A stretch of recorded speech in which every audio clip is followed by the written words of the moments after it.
മാമ്പഴ കൂട്ടാനാവട്ടെ അല്ലേ. മാമ്പഴക്കാലമാണല്ലോ, സമൃദ്ധിയായിട്ട് നീരൂടിയ മാങ്ങ എന്ന് പറയും. പക്ഷേ നല്ല ടേസ്റ്റാണ്.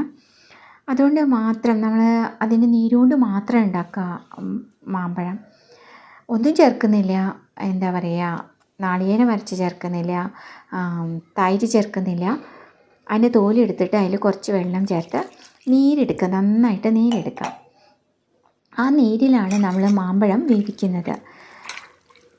മാമ്പഴം വേവിക്കേണ്ട താമസമേ ഉള്ളൂ. നമുക്ക് നല്ലൊരു കൂട്ടാൻ തയ്യാറായി. ഇനി മാമ്പഴത്തിലേക്ക് ഈ നീരൊഴിച്ച് നമുക്ക് കുറച്ച് മുളകും ഉപ്പും മഞ്ഞൾപ്പൊടിയൊക്കെ ചേർത്ത് അങ്ങോട്ട് വേവിച്ചെടുക്കാം.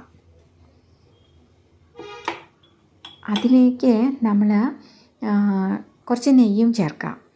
പിന്നെ ആകെ കൂടി ഇതിൽ ചേർക്കുന്നത് ശർക്കരയാണ് കേട്ടോ.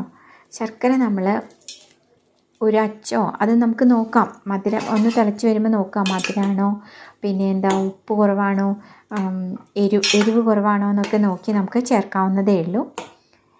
ഇതങ്ങോട്ട് തിളച്ചിട്ടാണ് ശർക്കര ചേർക്കുന്നത്. ഞാൻ ആ ശർക്കര ഉരുക്കി ഇനി അതിലേക്ക് ചേർക്കാം. ഇതിന് ടേസ്റ്റ് എന്താണെന്ന് വെച്ചാൽ ഈ മാമ്പഴവും ശർക്കരയും കൂടിയാണ്ട് യോജിക്കും. നമുക്ക് നമ്മൾ ചക്ക വരട്ടി വയ്ക്കില്ലേ, അതുപോലെ നമുക്ക് മാമ്പഴം വരട്ടി വയ്ക്കാം.